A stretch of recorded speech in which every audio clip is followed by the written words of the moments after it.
Welcome back, guys. Sherry here. Now, I just did a video on some tips that I thought all Breath of the Wild players should know. If you haven't seen it and you'd like to check that out, I'm going to leave a link in the description. But I asked you guys to share your tips and tricks, and you did, so I thought I would share a few. Like right here, Sean says that gliding on top of a sleeping Hinox to steal their weapons without waking them up is a classic tip that most Breath of the Wild players know.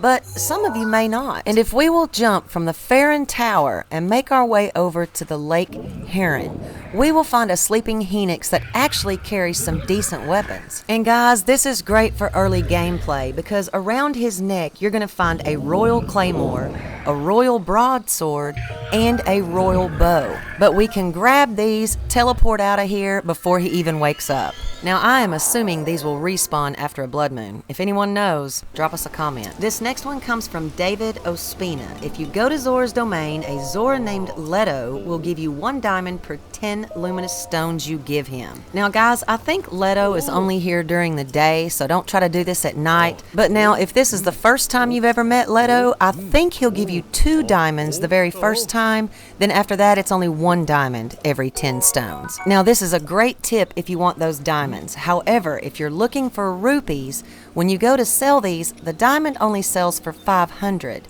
but the stones will sell for 70. So 10 stones would be 700. So if I'm looking for rupees, I'm going to hang on to the stones and sell those. Now, if you guys don't know where to get these stones, they're easier to hunt at night because they'll glow. You can take a picture of them and then just target one with your Sheikah slate. Now you can find some here in the Elden region, but we can also find some in the Farron region. Right here, I guess a little northwest from the tower, you can jump down and there's a cave full of them. Now once you gather the ones from the cave, just make your way back up to Farron Tower and just look, I guess, north, and you'll see some stones glowing. This is a great spot to find luminous stones, guys. Just target them with your Sheikah slate and you're going to find all kinds just scattered throughout these ledges. And these are going to respawn. They have a chance to respawn right when you leave the area, but I just use the blood moon as a good indicator. If I have harvested them, I just go back and harvest them again.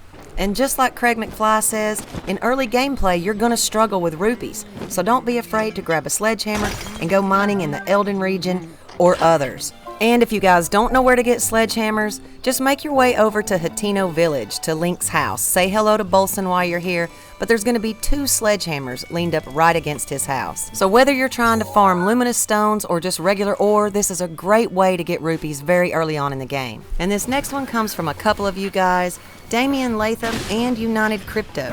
Both said we can get these elemental Chu Chus by hitting them with elemental weapons. So this is a great tip, guys. If you need those red, yellow, or white Chu Chus, just kill the Chu Chus with the respective elemental weapon. Now, I did have a little trouble out of the frost blades, so just make sure that it's powered up before you hit them, especially if you have to hit them a couple of times.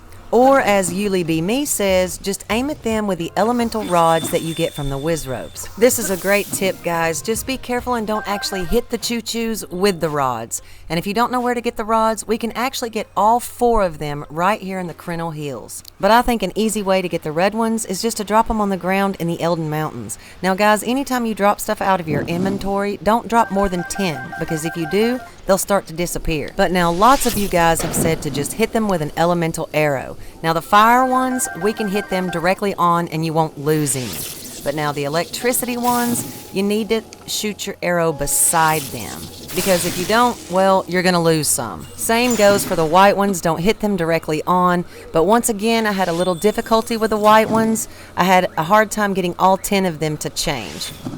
But now one of my favorite ways to get the white ones is I just make my way over to the Lanaku Shrine. I build myself some ice blocks and I just drop them in the water.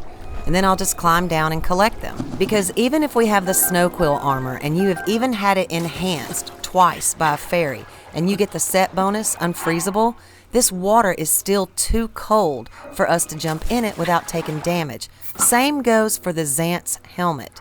The water's just too cold. So I just find it easier to build ice blocks and climb down and collect them. And my favorite way to get the red ones or the yellow ones is either to take a thunder blade or a flame blade and just swing it like we want to do a charge swing. And in mid-swing, go to your inventory and drop it. Then we can just toss our Chu Chus right on top. But if doing this with a thunder blade, just try not to get shocked.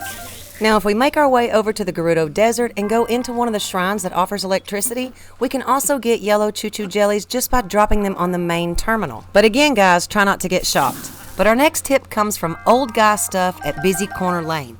He says that in every electricity shrine, all the power connections can be powered up with a great Thunderblade. And he has recently made some videos on this, so if you guys would like to see that, I'm going to leave a link in the description. He's got some good stuff going on over there at Busy Corner Lane. Now this next one comes from Isaiah Pinnell. He says one of his favorite things to do in Breath of the Wild is to shield surf.